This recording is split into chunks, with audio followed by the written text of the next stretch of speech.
ఓం నమ శివాయ. అందరికీ నమస్కారం అండి. ఏప్రిల్ 9, 10, 11 తేదీల్లో సింహరాశి వారిని ఒక స్త్రీ రహస్యంగా ఇష్టపడుతుంది. ఆ స్త్రీ ఎవరో తెలిస్తే మీరు ఖచ్చితంగా ఆశ్చర్యపోతారు. ఈ రాశికి చెందిన వారు పురుషులు ఎవరైతే ఉన్నారో మీరు ఈ వీడియోను ఒంటరిగా చూడండి. అలాగే ఎక్కడా కూడా స్కిప్ చేయకుండా చివరి వరకు వినండి. అప్పుడే మేమేం చెప్తున్నామో మీకు పూర్తిగా అర్థమవుతుంది. లేదంటే మీరు చాలా నష్టపోయేటటువంటి అవకాశం అనేది ఉంటుంది. అసలు ఆ స్త్రీ ఎవరు? ఆ స్త్రీ వల్ల మీకు మంచి ఏదైనా జరుగుతుందా లేదా నష్టం ఏదైనా జరగబోతుందా అనే విషయాలు ఈ వీడియో మీరు ఎక్కడా కూడా స్కిప్ చేయకుండా చివరి వరకు వింటేనే మీకు పూర్తిగా అర్థమవుతుంది. వీడియోకి మీరు ఒక చిన్న లైక్ ఇవ్వడం వల్ల మరికొంతమంది ఈ రాశి వారికి వీడియో రీచ్ అయ్యే అవకాశం ఉంటుంది. అలాగే కాకుండా మాకు కూడా కొంచెం మోటివేషనల్గా కూడా ఉంటుంది. అలాగే ఈ వీడియో మీకు నచ్చినట్లయితే ఓం నమ శివాయ అని కామెంట్ చేయండి. ఈ రాశి వ్యక్తులు ఎవరైతే ఉన్నారో చాలా చాలా మంచివారై ఉంటారండి. అంటే కలలో కూడా ఎవరినైనా ఇబ్బంది పెట్టాలి, ఎవరినైనా మోసం చేయాలి అనుకునే వ్యక్తులు కానే కారు.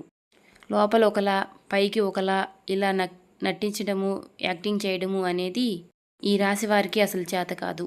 ఏదైనా సరే ఉన్నదేదో మొహం మీదే మాట్లాడుతూ ఉంటారు. అంటే కొంతమంది తీయగా మాట్లాడుతూ, కానీ కొంతమంది ఏంటంటే మనసులో ఈర్ష్య, అసూయ కలిగి ఉంటారు. మోసం చేయడము అనేది ఈ రాశి వారికి అసలు చేత కాదని చెప్పుకోవచ్చు. అయితే ఈ రాశి వారికి కూడా కష్టాలు చాలా ఎక్కువగా ఉంటాయి. ఎందుకంటే అమాయకత్వం ఉన్నప్పుడు నటించడం చేతగాని మనుషులకు ఈ రోజుల్లో నిందలు, అవమానాలు, బాధలు, కష్టాలే ఎక్కువగా ఉంటున్నాయి. ఎందుకంటే తెలివిగా ఉన్న వారందరేమో హ్యాపీగా బతికేస్తున్నారు. ఎక్కడ ఎలా మాట్లాడాలో, ఎక్కడ ఎలా ఉండాలో సమయస్ఫూర్తిని ఉపయోగించి ఎప్పటికప్పుడు కూడా హ్యాపీగా గడిపేస్తున్నారు. కానీ ఇలాంటి నటన చేతకాని మనుషులు ఏమిటి అంటే, ఉన్నది ఏదో మొహానే మాట్లాడేసి జనం చేత అనిపించుకుని వీరిళ్ళో గయ్యాళ్ళ వాళ్ళు, వీరి నోట్లో నోరు పెడితే మనం గెలవలేనని చెప్పేసి ఇలా రకరకాలుగా మాటలు పడుతూ ఉంటున్నారు. అంటే తప్పు చేసింది ఎదుటి వాళ్ళైనా సరే వీరినే తప్పుడుగా చూసే అవకాశం అనేది ఉంటుంది. అలా ఈ రాశికి చెందిన వారు ఏంటంటే చాలా అమాయకంగా ఉంటారు. అలాగని తెలివితేటలు లేవనుకుంటే మాత్రం చాలా పొరపాటండి. ఈ రాశికి చెందిన వారికంటే ఇంకా తెలివైన వారు ఎవరు ఉండరని కూడా చెప్పుకోవచ్చు. మంచితనానికి మంచితనము, అమాయకత్వానికి అమాయకత్వము, ఇలా అన్ని రకాలుగా కూడా వీరి దగ్గర అన్ని రకాలైనటువంటి లక్షణాలు కలిపి మనకి కనిపిస్తూ ఉంటాయి. అలాగనికే వీరి అందం విషయానికి వస్తే గనక రూపంలో కూడా వీరు చాలా చక్కగా ఉంటారు. రాశికి చెందిన వారు స్త్రీలు కానివ్వండి, పురుషులు కానివ్వండి చాలా చక్కటి మొహాన్ని కలిగి ఉంటారు. చాలా ప్రశాంతంగా ఉంటారు. మనసులో ఈర్ష్య, ద్వేషాలు ఉండవు. కాబట్టి ఆ మంచితనం అనేది వారి మొహంలో చక్కగా కనపడుతూ ఉంటుంది. మంచి రూపము, ఆకర్షణీయంగా పెద్ద పెద్ద కళ్ళతోటి, పొడవైనటువంటి జుట్టుతోటి చాలా చక్కగా ఉంటారు. వీరి జీవితంలో పడినటువంటి కష్టాలు ఎవరూ పడలేరండి. కానీ వీరికి ఉన్నటువంటి మంచితనం వలన, మంచితనానికి తోడుగా ఆ దైవానుగ్రహం ఉండి ఆ దేవుడు వీరిని ఎక్కడికక్కడ కాపాడుతున్నారు అని చెప్పుకోవచ్చు. అయితే ఈ రాశికి చెందిన వారు పురుషులు ఎవరైతే ఉన్నారో వారిని ఒక స్త్రీ రహస్యంగా ఎప్పటినుంచో కూడా ఇష్టపడుతూ ఉంటుంది. ఒక్క మాటలో చెప్పాలంటే వీరికి ఒక వయసు వచ్చినప్పటి నుంచి కూడా ఎప్పుడూ కూడా వీరిని ఒక స్త్రీ ఇష్టపడుతూ ఉంటుంది. వారికి ఒక యుక్త వయసు వచ్చినప్పటి నుంచి కూడా, అంటే వీరు ఏదైనా పనికి వెళ్ళనివ్వండి, లేదా వీరు చదువుకునే చోట కానివ్వండి, లేదంటే వీరు ఉద్యోగం చేసే చోట కానీ, ఇలా ఏంటంటే యుక్త వయసు వచ్చినప్పటి నుంచి కూడా ఇప్పటికీ కూడా ఏంటంటే వీరిని ఒక స్త్రీ ఎప్పటికీ కూడా ఇష్టపడుతూ ఉంటుంది. అయితే వీరిని ఒక విషయం ఈ రాశిలో ఉన్నటువంటి పురుషులకి కొంతమంది తెలిసి ఉండొచ్చు, కొంతమందికి తెలియకుండొచ్చు. ఎందుకంటే వీరు చాలా పెద్దగా పట్టించుకోకపోవడం, వీళ్ళ పని వీరు చేసుకుంటూ వెళ్ళిపోతూ ఉంటారు. వీరు చక్కగా ఉండడం వల్ల కానివ్వండి, లేదంటే వీరికి ఉన్నటువంటి తెలివితేటల వల్ల కానివ్వండి, వీరికి ఉన్నటువంటి మాటల్లో ఆ టాలెంట్ వల్ల కానివ్వండి, వీరి పనులు అనేవి వారికి బాగా నచ్చుతాయి. రాశికి చెందిన వారు పనిచేసేటప్పుడు చూడాలండి ఎంత శ్రద్ధగానో, ఎంత బాధ్యతగానో చేస్తూ ఉంటారు. వీరు పని చేస్తుంటే చాలా ముచ్చటగా ఉంటుంది చూడడానికి కూడా. అంత శ్రద్ధగా చేస్తారు. అలాగే డేరింగ్ అండ్ డాషింగ్గా ఉంటారు. ఎవరికైనా భయపడడం, లొంగటం అలాంటివి వీరికి చరిత్రలోనే లేవని చెప్పుకోవచ్చు అనమాట. మంచితనానికి వీరు ఎంతైనా సరే మాట వింటారు. ఎంతైనా వీరి చేత ఏమైనా చేపించుకోవచ్చు. పని కావాలన్నా, ఏదైనా సహాయం కావాలన్నా. కానీ వీరిని గట్టిగా అరిచి వీరిని ఏదైనా ఒక మాటని వీరి చేత ఏదైనా పని చేపించుకోవాలి అనుకుంటే మాత్రం పైనుంచి ఆ భగవంతుడు దిగి వచ్చినా కూడా వీరు వినరు. అంత ఇదిగా ఉంటారు. మంచితనానికి లొంగిపోతారు కానీ భయపెడితే మాత్రం ఎక్కడా కూడా ఈ రాశి వారు అసలు లొంగరు. ఇలాంటి లక్షణాలన్నీ కూడా వీరు ఏంటంటే వీరు పనిచేసే చోట ఒక స్త్రీ గమనించి ఆ పనులన్నీ కూడా వారికి నచ్చుతున్నాయి. వీరి యొక్క మాట తీరు కానివ్వండి, ఆ పని కానివ్వండి, ఇలా అన్నీ కూడా నచ్చుతున్నాయి. అలా నచ్చి ఆ స్త్రీ ఏమిటంటే వీరి మీద అభిమానం అనేది పెంచుకుంటూ ఉంటుంది. ఎలాగైనా సరే వీరితో మాట్లాడాలి, లేకపోతే వీరి యొక్క ఫోన్ నెంబర్ తెలుసుకోవాలి అనే విధంగా ఆలోచిస్తూ ఉంటుంది. వీరితో ఏలైనా మాట్లాడాలి, వీరికి ఏదైనా సలహాలు ఇవ్వాలి అలాగే మీరు గమనించండి, మీరు పనిచేసే ప్రాంతంలో కానీ, లేకపోతే మీ బంధువుల్లో అవ్వచ్చు, లేకపోతే మీ ఇరుగు పొరుగు వారిలో కానీ, లేదంటే ఒక స్నేహితుల్లాగా అవ్వచ్చు, ఇలా ఒక స్త్రీ మీతో తరచుగా మాట్లాడడానికి ఇష్టపడుతూ ఉంటుంది. ఆమె డైరెక్ట్‌గా మీతో ఎదురుపడి మాట్లాడొచ్చు, లేకపోతే మీకు ఫోన్ కాల్ ద్వారా మాట్లాడవచ్చు. అక్కడ కారణం ఏమీ లేకపోయినా కావాలని కదిలించి, ఏదో ఒకటి మాట కలపటము, ఏదైనా సలహాలు ఇవ్వడము, అడగకపోయినా పలకరించడము ఇలాంటివి చేస్తూ ఉంటుంది. అయితే ఈ విషయాన్ని మనం తప్పుగా తీసుకోవాల్సిన అవసరం అయితే ఏమీ లేదు. ఎందుకంటే ప్రతిదాన్ని కూడా మనం తప్పుడు దృష్టితో చూడలేము. ఒక్కొక్క విషయంలో ఒక్కొక్కరికి ఒక్కొక్కళ్ళు నచ్చుతూ ఉంటారు. ఎందుకు నచ్చుతారు అనే దానికి కారణాలేమీ ఉండవు. ఎందుకంటే వీరికున్నటువంటి టాలెంట్‌ని బట్టి ఆ స్త్రీ వీరి మీద అభిమానాన్ని పెంచుకుంటుంది. ఆడవారి మనస్తత్వం ఎప్పుడూ కూడా అలానే ఉంటుంది. మగవారి దగ్గర ఉండవలసిన లక్షణాలన్నీ కూడా సరిగ్గా ఉన్నప్పుడు, అంటే వారు కుటుంబాన్ని చూసుకునేటటువంటి విధానాన్ని బట్టి, లేదంటే కుటుంబాన్ని ప్రేమించే విధానాన్ని బట్టి, వారి యొక్క సంపాదనను బట్టి, లేదంటే వారి యొక్క టాలెంట్‌ని బట్టి, సమయస్ఫూర్తిని బట్టి, లేదంటే వారి యొక్క డేర్‌ను బట్టి ఏంటంటే ఆడవారు అలా వారి యొక్క అభిమానాన్ని పెంచుకుంటూ ఉంటారు. కాబట్టి ఇలాంటివన్నీ కూడా ఆడవారు గమనిస్తూ ఉంటారు. చూసి చూడనట్టుగా అలాంటివి గమనిస్తూ ఉంటారు. అలా కాకుండా పిరికితనంగా ఉండే వాళ్ళని, కుటుంబాన్ని పట్టించుకోని వాళ్ళని, ఎప్పుడూ కూడా ఆడవాళ్ళని ఇబ్బంది పెట్టే వాళ్ళని, ఇలాంటి వాళ్ళు అంటే ఎప్పుడూ కూడా ఆడవారు అసలు గమనించరు ఇలాంటి వాళ్ళని. కాబట్టి మీలో ఉన్నటువంటి లక్షణాలన్నీ కూడా నచ్చి ఆ స్త్రీ మిమ్మల్ని గమనిస్తుంది. తప్పుడు ఉద్దేశాలతో కాకుండా ప్రతిదీ కూడా మనం తప్పుడుగా చూస్తే మాత్రం అది తప్పుడుగానే ఉంటుంది. మంచి ఉద్దేశంతో చూస్తే అది మంచిగానే ఉంటుంది. మీరు వివాహం కాని వారైతే ఆ స్త్రీకి కూడా వివాహం కాకపోతే, మీకు వివాహం కాకపోతే మీరు ఆ స్త్రీని పెళ్లి చేసుకోవచ్చు. అలాంటి దానికి ఏమీ ఇబ్బంది ఉండదు. మీ ఇద్దరికి వివాహం కాకపోతే వివాహం చేసుకోవచ్చు. ఎందుకంటే మీరు ప్రేమించే అమ్మాయి కన్నా మిమ్మల్ని ప్రేమించే అమ్మాయి దొరకడం అనేది అదృష్టంగా చెప్పుకోవచ్చు. ఎందుకంటే వాళ్ళు చాలా చాలా సిన్సియర్‌గా ప్రేమిస్తూ ఉంటారు కాబట్టి, వివాహం కాని వారైతే వివాహం చేసుకోండి. అదే వివాహం అయిన వారైతే ఆ స్త్రీ ఎంత అభిమానం పెంచుకున్నా సరే, ఏంటమ్మా అంటే ఏంటి అనేది అంతవరకే ఉండాలి. అంతకు మించి మీరింక ఏం మాట్లాడొద్దు. అంటే మీరు పలకరించడం సరే, కానీ మీకు అంతకు మించి ఏం తెలిసినా సరే మీరింకేం మాట్లాడవద్దు. ఎందుకంటే తను ఒక అన్న అనే అభిప్రాయంతో, లేదంటే ఒక తమ్ముడు అనే అభిప్రాయంతో చూడవచ్చు కానీ, లేకపోతే వారికి మీ మీద ఉన్నటువంటి అభిమానంగా పలకరించవచ్చు. ఇంకా మీకన్నా పెద్దవారైతే మిమ్మల్ని ఒక బిడ్డలాగా చూడవచ్చు. ఎందుకంటే మనల్ని చూస్తున్నారు అని మనం ఒక్కరిని తప్పుడుగా అనే అభిప్రాయం చేయకూడదు.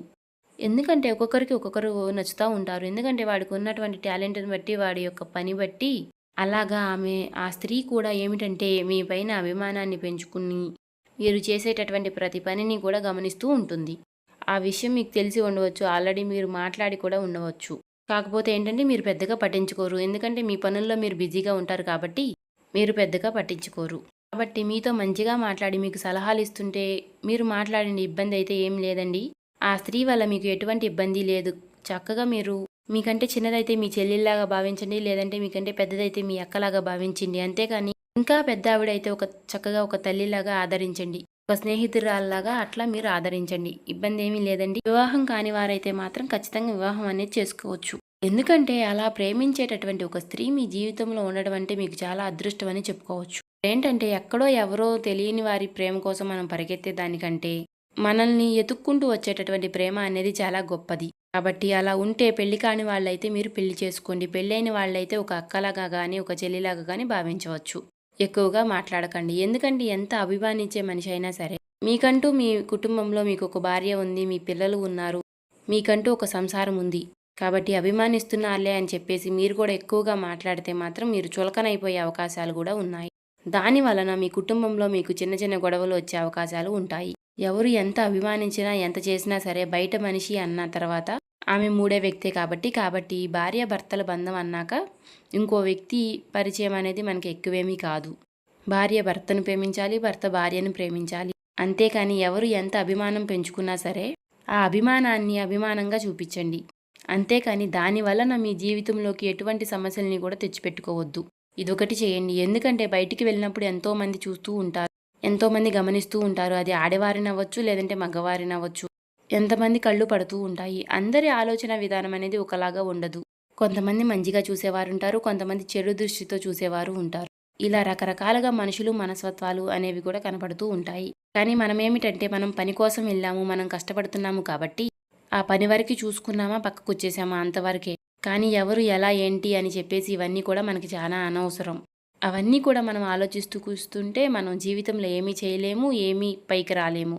కాబట్టి ఎప్పుడైనా సరే మనం కష్టపడి నీతి నిజాయితీగా బతికితేనే మనం బతికే బ్రతుకుకి ఒక విలువ అనేది ఉంటుంది. 4 రోజులైనా సరే ఈ మాత్రం ఉండగలుగుతాం. కాబట్టి చెడు దృష్టితో చూసే వ్యక్తిని వాళ్ళది వాళ్ళకే వదిలేసేయండి. మీరేంటి అలా చూస్తున్నారు అని మాత్రం మనం అడగొద్దు. మనం అడగాల్సిన అవసరమూ లేదు. ఒకవేళ అడిగినా సరే అలాంటి వాళ్ళు అసలు మారరు. కాబట్టి ఎవరైనా సరే ఏ స్త్రీనైనా సరే మీరు గౌరవించండి. గౌరవంగా, అభిమానంగా మీరు మాట్లాడండి. తను తప్పుడు ఉద్దేశంతో చూస్తుందని ఇక్కడెక్కడా కూడా మనకి తెలియదు. తను కూడా మిమ్మల్ని అభిమానంగా చూస్తుంది. తను ఇచ్చేటటువంటి సలహాలు, సూచనలు మీకు చాలా బాగా ఉపయోగపడతాయి. మీరు చేసేటటువంటి బిజినెస్‌లో కానివ్వండి, లేదా ఉద్యోగంలో కానివ్వండి, మంచి సలహాలు ఏమైనా ఇస్తుంటే తీసుకోండి. దానికి మించింది ఏమీ లేదు. అలా చేయకండి, ఇలా చేయొద్దండి అని ఏమన్నా చెప్పిందనుకోండి, వినండి, తప్పేముంది దాంట్లో. మంచి అంటే ఎంతవరకు వినాలో, ఎంతవరకు వినకూడదో అటువంటి అవగాహన, ఆలోచన అనేది మీకు ఉండాలి. అలాగ గనక మీరు చేసుకున్నట్లయితే అలాంటి ఇబ్బంది అనేది మీకు ఉండదు. ఆ స్త్రీ వల్ల మీకు లాభమే తప్ప ఎటువంటి నష్టము అనేది మీకు ఉండదు. ఇంకా కొంతమందికి భార్య రూపంలో కూడా బాగా కలిసి వచ్చే అవకాశం అనేది ఉంటుంది. పుట్టింటి తరపు నుంచి ఏవైనా స్థిరాస్తులు రావచ్చు. ఇంకా బంగారము వారి పుట్టింటి వాళ్ళు అది ప్రేమగా పెట్టవచ్చు. అది మీ బిడ్డలకు కానీ, మీ భార్యకు కానీ అలా ఏదో ఒకటి వారి యొక్క పుట్టింటి తరపున మీకు ఏదైనా సొమ్ము అందవచ్చు. లేదా ఆస్తులు ఏవైనా మీకు దక్కవచ్చు. ఇలా మొత్తానికి ఈ రాశి వారి యొక్క పురుషుల్ని మీరు గమనించినట్లయితే మీకు ఖచ్చితంగా ఒక స్త్రీ వలన మీకంటూ లాభం అనేది ఉంటుంది. కాబట్టి ఆ స్త్రీ ఏమిటంటే మిమ్మల్ని గమనిస్తూ ఉంటుంది. స్త్రీ బయట వాళ్ళు అవ్వచ్చు, మీ ఇంట్లో వాళ్ళు అవ్వచ్చు, లేదంటే మీ తోడబుట్టిన వాళ్ళు అవ్వచ్చు, ఇలా ఎవరైనా కానివ్వండి. కాబట్టి ఆ స్త్రీ వల్ల అనేది మీకు ఇబ్బంది అనేది ఏమీ లేదు. ఇంట్లో వాళ్ళైతే అభిమానించండి, బయట వాళ్ళైతే గౌరవించండి. మీ భార్య అయితే ప్రేమించండి. వివాహం కాని వారైతే చక్కగా వివాహం అనేది చేసుకోండి. మీరు సంతోషంగా ఉంటారు. ఎందుకంటే ఈ రాశికి చెందిన వారు స్త్రీలని చాలా బాగా గౌరవిస్తారండి. ఎందుకంటే ఈ రాశికి చెందిన వారు మగవారు ఆడవారిని అసలు ఒక్క మాట కూడా తూలి అనరండి. ఏ పనిలో అయినా సరే కష్టపెట్టకుండా, ఇబ్బంది పెట్టకుండా చూస్తారు. చాలా గౌరవంగా, ఆప్యాయతగా చూస్తూ ఉంటారు. రాశికి చెందిన వారు మగవారు భార్యని చాలా ప్రేమిస్తూ ఉంటారు. మనస్ఫూర్తిగా ప్రేమిస్తూ ఉంటారు. వారి కోసం వీరు ఎంత కష్టమైనా సరే చేయడానికి సిద్ధంగా ఉంటారు.